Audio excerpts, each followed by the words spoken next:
आज मेरा सवाल राहुल गांधी से ये है कि अगर तुम मुसलमानों के हितैषी हो तो मुझे ये बताओ कि आपके ज़माने के अंदर आज़ादी से पहले मुसलमान 33% लगभग जो है वो सरकारी नौकरियों में था। आपके जाते जाते जो है वो 1.5% पर रह गया। तो इसलिए मैं ये बात कहना चाहूँगा कि श्री राहुल गांधी को भोले भाले मुसलमानों को बेवकूफ़ नहीं बनाना चाहिए और मुसलमानों को ये सोचना चाहिए कि भारत में जितना सुरक्षित मुसलमान है इतना पूरी दुनिया में नहीं है। आप चीन को देख लीजिए, अभी वहाँ मस्जिद तोड़ी जा रही है, ना बांग्लादेश बोल रहा है ना पाकिस्तान बोल रहा है। और मुसलमानों को इस तरह से इन्होंने आरएसएस से और बीजेपी का डर दिखा करके इन्होंने उन्हें डराया और डराने के बाद उन्हें वोट बैंक बनाए रखा है। कांग्रेस का जो रोल है, कांग्रेस के हाथ खून से, मुसलमानों के खून से सने हुए। क्या मैं आपसे ये सवाल कर लूं कि जब कांग्रेस का दौर था 100 ही लोग मरते थे, हर शहर के अंदर दंगा होता था और हज़ारों नहीं हज़ारों से ज़्यादा लोग हिंदू और मुसलमान दोनों मरते थे, दोनों का नुकसान होता था। नमस्कार, स्वागत है आपका हमारे चैनल पर। राहुल गांधी इन दिनों अमेरिका के विदेश दौरे पर हैं और इसी बीच जहां एक तरफ उन्होंने मुसलमानों की तुलना 1990 के दशक के दलितों से की है, तो वहीं दूसरी तरफ उन्होंने नए संसद भवन में लगे सेंगोल को लेकर भी ये बयान दिए हैं कि मोदी सरकार के द्वारा ये सेंगोल इसीलिए लाया गया है क्योंकि देश में जो लगातार मुद्दे चल रहे हैं उन पर जवाब नहीं दे पा रही है मोदी सरकार। आपके लिए बता दें कि जहां एक तरफ मुसलमानों को लेकर राहुल गांधी की तरफ से यह बयान दिया गया है, तो वहीं दूसरी तरफ एआईएम के अध्यक्ष असदुद्दीन ओवैसी ने भी यह सवाल उठाया है कि आखिरकार 1980 के दशक में किसकी सरकार थी, इस पर भी जवाब दे राहुल गांधी। इस पूरे मामले पर विस्तार से बात करते हैं। हमारे साथ मौजूद हैं मुफ्ती शमून कासमी जी। सर, राहुल गांधी जब भी विदेश के दौरे पर जाते हैं हमेशा ही वो भारत को लेकर इस तरीके से बयान देते हैं और ये पहली बार नहीं है। आज वो मुसलमानों को लेकर ये कह रहे हैं कि उत्तर प्रदेश और देश में मुसलमानों को दबाया जा रहा है, उनकी हालात काफ़ी ज़्यादा बदतर हैं जिस तरीके से 1980 के दशक में दलितों की हालात थी। तो इससे पहले भी जब जून के महीने में वो विदेश के दौरे पर गए थे तब उन्होंने कहा था कि भारत में केरोसिन का तेल छिड़का हुआ है, बस देरी है तो माचिस की तिली लगाने।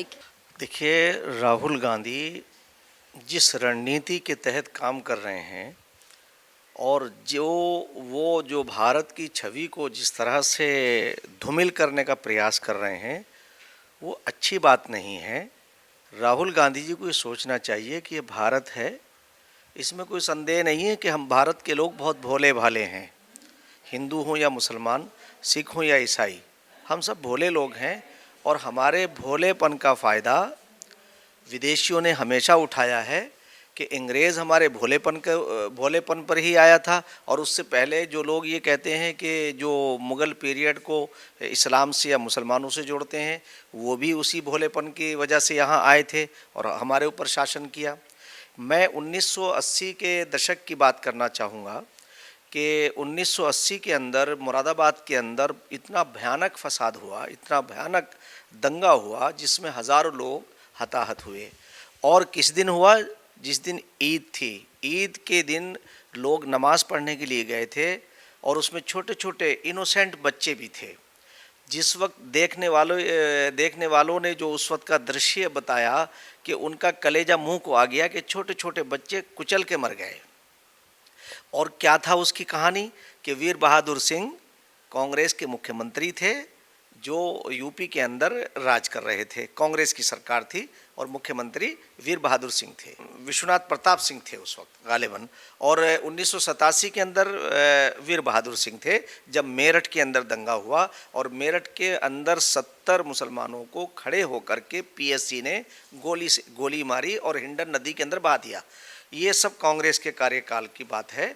और यही नहीं, 1990 तक जिस तरह से इन्होंने फसादात कराए और उन फसादों का सिलसिला ये था कि लेकर के मुरादाबाद से मेरठ और मेरठ से लेकर के भिवंडी और भिवंडी से लेकर के अलीगढ़ और अलीगढ़ से लेकर के आपके पूरा जो भारत था उस सब जगह, यानी गुजरात हो आपका, और गुजरात के अंदर इतने दंगे होते थे कांग्रेस के कार्यकाल के अंदर कि कोई साल और महीना नहीं जाता था कि जिसमें दंगे नहीं होते थे। ये सारे के सारे कांग्रेस के कार्यकाल के अंदर हुए और मुसलमानों को इस तरह से इन्होंने आरएसएस से और बीजेपी का डर दिखा करके इन्होंने उन्हें डराया और डराने के बाद उन्हें वोट बैंक बनाए रखा, यानी उन्हें मारते भी थे और मारने के बाद फिर उनके मालो जान को भी लूटते थे, उनके कारोबार को तबाह कर देते थे। ये सारा कांग्रेस के कार्यकाल के अंदर हुआ है। 1947 से लेकर के 2014 से पहले तक कांग्रेस की सरकार रही। 60 साल कांग्रेस ने सरकार चलाई और इन 60 सालों के अंदर उनका काम ही ये था कि मुसलमानों को हिंदुओं से लड़ाते थे, दलितों को सवर्णों से लड़ाते थे, यानी यही उनका काम था और उसी के ऊपर डिवाइड एंड रोल के ऊपर वो राजनीति कर रहे थे। इसी के साथ अगर सवाल किया जाए कि 2024 में लोकसभा के चुनाव है, कांग्रेस चाहती है कि 2024 में राहुल गांधी के लिए पीएम पद का उम्मीदवार उतारा जाए, पर वहीं दूसरी तरफ राहुल गांधी जिस तरीके से भारत की छवि को धूमिल करने का काम विदेशों में कर रहे हैं, तो क्या भारत का मुसलमान या भारत का कोई भी नागरिक जो है वो इन बयानों को मद्देनजर रख के 2024 में कांग्रेस या कांग्रेस के साथ अलायंस करने वाली पार्टियों को वोट देगा इन तमाम बयानों के बाद? मैं बहुत अहम बात आपके माध्यम से कहना चाहूँगा कि कांग्रेस तमाम फसादों की इस भारत के अंदर जड़ है। 1947 के बाद 1949 के बाद जो बाबरी मस्जिद और राम जन्मभूमि का मुद्दा उठा, ये भी कांग्रेस की देन है। और यही नहीं, 1986 के अंदर राहुल गांधी के पिता श्री राजीव गांधी ने ताले खुलवाए, शिलान्यास किया और उसके बाद क्योंकि राम जन्मभूमि और मस्जिद, मैं बाबर का नाम यूँ नहीं लेना चाहता हूँ कि बाबर से हमारा कोई रिलेशन नहीं है, मस्जिद और मंदिर हम हिंदू और मुसलमानों के दोनों के हैं।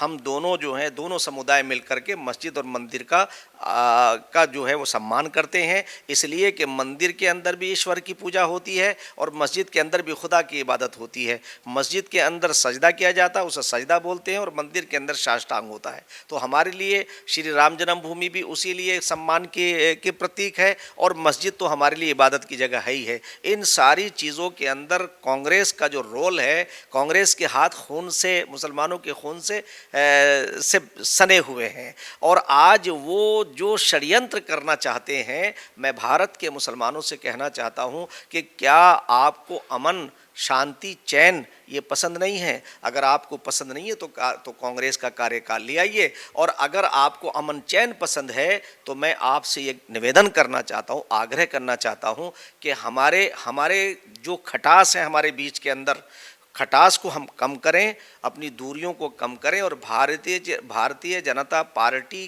के प्रधानमंत्री श्री नरेंद्र मोदी जी जब से आए हैं, मैं आपसे ही पूछना चाहता हूं, मुसलमानों से मेरा सवाल है कि क्या कहीं कोई दंगा ऐसा हुआ कि जिसके अंदर मुसलमानों के कारोबार ख़त्म कर दिए गए हों या उनके जानो माल की कहीं का नुकसान हुआ हो? हाँ, आप ये कहेंगे कि मॉब लिंचिंग में मारे जाने वाला एक भी व्यक्ति नहीं मरना चाहिए, नहीं मॉब लिंचिंग करनी चाहिए। और प्रधानमंत्री ने स्वयं कई बार उन राक्षसों से कहा है जो मॉब लिंचिंग करते हैं कि ये इंसान नहीं है। उन्होंने गौ रक्षकों के ऊपर भी कमेंट्स किए हैं। ये अलग बात है कि वो लोग, वो राक्षस टाइप के लोग नहीं रुके, मगर फिर भी मैं ये कहूँगा कि बहुत कम, अगर आप अंदाज़ा करेंगे तो पूरे एक साल में 100 केस भी मॉब लिंचिंग के नहीं मिलेंगे। क्या मैं आपसे ये सवाल कर लूँ कि जब कांग्रेस का दौर था 100 ही लोग मरते थे, हर शहर के अंदर दंगा होता था और हज़ारों नहीं, हज़ारों से ज़्यादा लोग, हिंदू और मुसलमान दोनों मरते थे, दोनों का नुकसान होता था।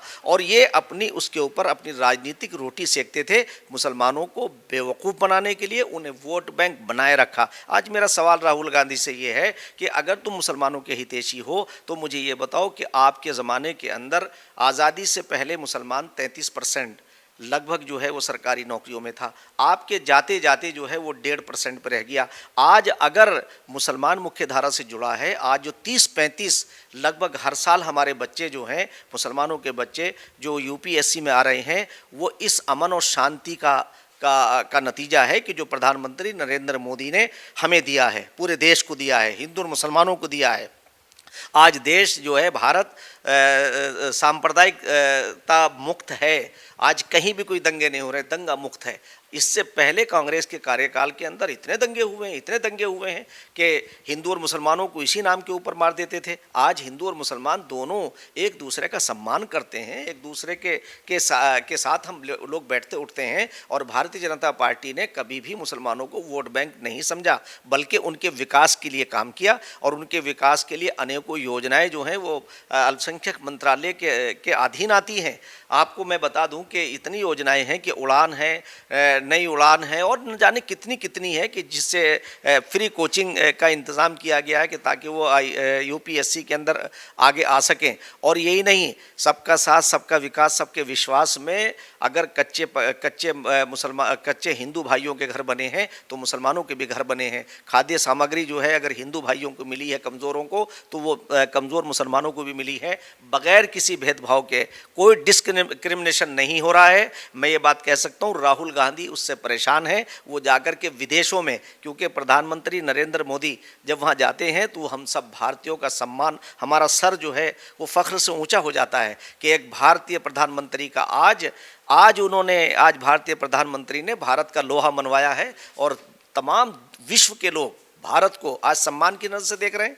और तमाम जो भारत को हम लोग वो कुछ नहीं समझते थे, आज वो भारत उनके लिए एक व्यवसायी का उनके लिए एक मौका है। वो इन्वेस्ट कर रहे हैं यहाँ करके। तो इसलिए मैं ये बात कहना चाहूँगा कि श्री राहुल गांधी को भोले भाले मुसलमानों को बेवकूफ़ नहीं बनाना चाहिए और मुसलमानों को ये सोचना चाहिए कि भारत में जितना सुरक्षित मुसलमान है इतना पूरी दुनिया में नहीं है। आप चीन को देख लीजिए, अभी वहाँ मस्जिद तोड़ी जा रही हैं। ना बांग्लादेश बोल रहा है, ना पाकिस्तान बोल रहा है, ना दुनिया का कोई मुल्क बोल रहा है। अगर हम आज चीन की निंदा करना चाहते हैं कि आप सांप्रदायिक बेस के ऊपर भेदभाव नहीं करिए, आप दो समुदायों को लड़ाइए नहीं, मुसलमानों को भी वहाँ चैन से रहने दीजिए। और जैसे हम भारत के अंदर डेमोक्रेसी है हमारी, और हमारी इस डेमोक्रेसी के लिए जिस तरह से चीन हमारे साथ षड्यंत्र करता रहता है, मैं एक बात कहना चाहूँगा चीन से कि 1900 जो उससे पिछली जो जंगें हुई हैं उस वक्त भी तुम्हें हमने बढ़िया जवाब दिया है, आज भी देंगे। और चीन क्योंकि राहुल गांधी का बहुत अच्छा दोस्त है,